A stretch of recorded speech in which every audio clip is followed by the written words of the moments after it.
thoughts, and I'm going to go straight to the live pictures at the White House because we've seen Marine One waiting there. We saw it land, a little over 10 minutes ago, and I think as the cameras just zoom in, you get the first glimpse of the outgoing President, Donald Trump, with the First Lady there on the red carpet. You can see there gathered members of the White House staff and the President just drifting over towards them. A few final words, and of course you'll remember the geography of this because so many times in the last 4 years that is exactly where flanks of journalists crowd when the President is leaving the White House en route to an event where so often we've seen pretty trenchant views given to the assembled journalists there before he clambers on board Marine One and the helicopter. Well, just a few final thoughts. If there are cameras down there, I'm sure in the coming minutes we'll hear those words from the President. But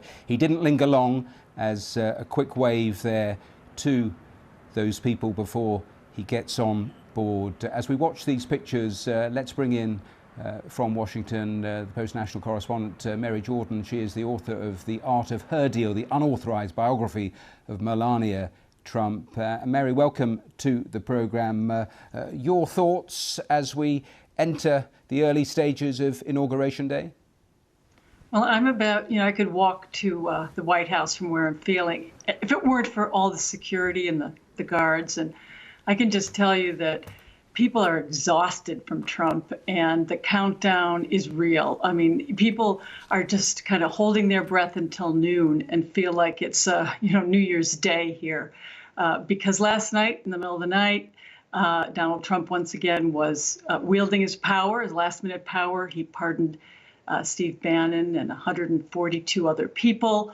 And right at noon, right away, Joe Biden, as the new president, is going to use his power and start reversing all kinds of things on climate, immigration. I mean, it is like black and white, on and off. It's like a switch. And, it's just kind of, if you're sitting here in Washington, you're like going, okay, please let this transfer go down, the Trump era be over, and let's start again. I suppose what you've just described is the junking of a lot of the last 4 years of politics. It'll be a much harder task, though, when you look at wider America, the individuals, the ordinary Americans, the 70 million plus who actually voted for him. It is not easy to actually move them from the positions they've adopted.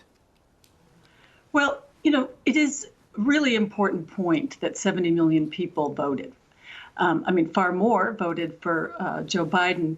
But I do think, and I'm sure that Donald Trump lost a lot of those people that voted for him when he incited that riot. And yes, he still has support, but there is enormous damage that's happened since January 6th, when 5 people died after he drew his supporters and lied to them.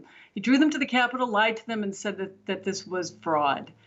So he has lost. I mean, I've talked to numerous people in numerous states. I spent a whole year talking to people during this Trump administration in what we call Trump's America.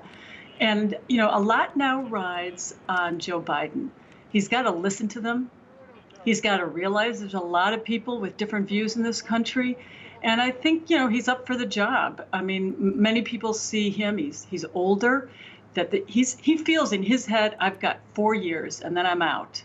And they are starting today, as soon as he gets power.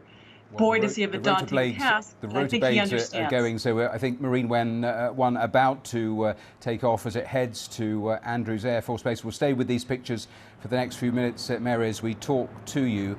I mentioned there in the introduction, though, your biography of the First Lady. Have you spoken to people who've been in contact with her since those appalling scenes on Capitol Hill a fortnight ago? She went into hiding, and I did. I spoke to a lot of people who saw her. And while her husband was angry, he was in the Oval Office, he was furious at, people. He got his PGA golf tournament pulled from him. His own party started turning against him, and he was ranting and raging. And she was just off in the other part of the White House, kind of unfazed, looking ahead. And she said, according to the people around her, she was telling him, it's over. she was not in favor of the rally. She starts doing what she always does. She focuses on small details and practical things. She started moving to Florida. You couldn't imagine two people with a different demeanor. As impulsive as he is, she's kind of steely, icy rock. And yet there they are, hand in hand, leaving together. Perhaps the most unconventional couple we'll ever see in the White House. Yes, and leaving the White House, as we can see on the screen, it'll be interesting to see if he ever is actually going through the doors again there of the White House in the coming